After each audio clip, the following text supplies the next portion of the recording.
امانت کو اللہ تعالیٰ کے سپرد کرنے کا عجیب واقعہ۔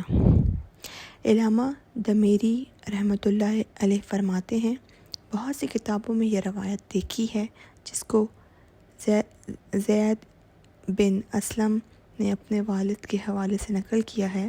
کہتے ہیں کہ حضرت عمر رضی اللہ تعالی عنہ بیٹھے ہوئے لوگوں سے مخاطب تھے تو ایک شخص اپنا لڑکا ساتھ لیے ہوئے حاضر مجلس ہوا۔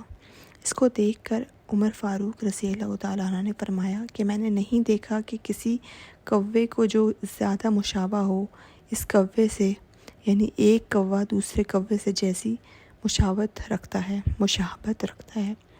ایسی مشابہت باپ اور بیٹے میں ہے، یعنی کہ باپ اور بیٹے کی شکل بہت ملتی تھی۔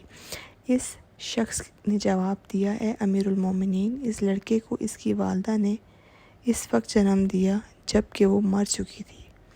یہ سن کر حضرت عمر فاروق سیدھے ہو کر بیٹھ گئے اور فرمایا کہ اس بچے کا قصہ مجھ سے بیان کرو۔ چنانچہ اس شخص نے کہا کہ اے امیر المومنین، ایک مرتبہ میں نے سفر کا ارادہ کیا، اس وقت اس کی والدہ اس کا حمل تھا۔ اس نے مجھ سے کہا کہ تم اس حال میں مجھ کو چھوڑ کر جا رہے ہو کہ میں حمل کی وجہ سے بوجھل ہو رہی ہوں۔ میں نے کہا، میں اس بچے کو جو تیرے بطن میں ہے اللہ تعالیٰ کے سپرد کرتا ہوں۔ یہ کہہ کر میں سفر میں روانہ ہو گیا اور کئی سال کے بعد گھر واپس آیا تو گھر کا دروازہ مقفل پایا۔ اوروں سے معلوم کیا تو میری بیوی کہاں ہے؟ انہوں نے کہا کہ اس کا انتقال ہو گیا۔ میں نے انا للہ پڑھا، اس کے بعد اپنی بیوی کی قبر پر گیا۔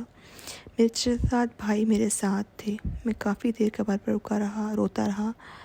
میرے بھائی نے مجھے تسلی دی اور واپسی کا ارادہ کیا۔ مجھے لانے لگے۔ چند گزر ہی ہم چلے تھے کہ مجھے قبرستان میں ایک آگ نظر آئی۔ میں نے اپنے چچا بھائی سے پوچھا، یہ آگ کیسی ہے؟ انہوں نے کہا کہ یہ آگ روزانہ رات کے وقت بھابھی مرحومہ کی قبر میں نمودار ہوتی ہے۔ میں یہ سن کر انا للہ پڑھا اور کہا کہ عورت نیک اور تہجد گزار تھی، تم مجھے دوبارہ اس قبر پر لے جاؤ۔ چنانچہ وہ مجھے قبر پر لے گئے۔ جب میں قبرستان میں داخل ہوا تو میرے چچا بھائی وہیں ٹھٹک گئے اور میں نے تنہا اپنی مرحومہ بیوی کی قبر پر پہنچا تو دیکھتا ہوں کہ قبر کھلی ہے اور بیوی بیٹھی ہے اور یہ لڑکا اس کے پاس اس کے چاروں طرف گھوم رہا ہے۔ ابھی میں اس طرف متوجہ تھا کہ ایک غیبی آواز آئی کہ اللہ تعالیٰ کو اپنی امانت سپرد کرنے والے اپنی امانت واپس لے لے، اور اگر تو اس کی والدہ کو بھی اللہ تعالیٰ کے سپرد کرتا تو وہ بھی تجھے مل جاتی۔ یہ سن کر میں نے لڑکے کو اٹھا لیا۔ میرے لڑکے کو اٹھاتے ہی قبر برابر ہو گئی۔ امیر المومنین، یہ قصہ جو میں آپ سے بیان کر رہا ہوں اللہ کی قسم صحیح ہے۔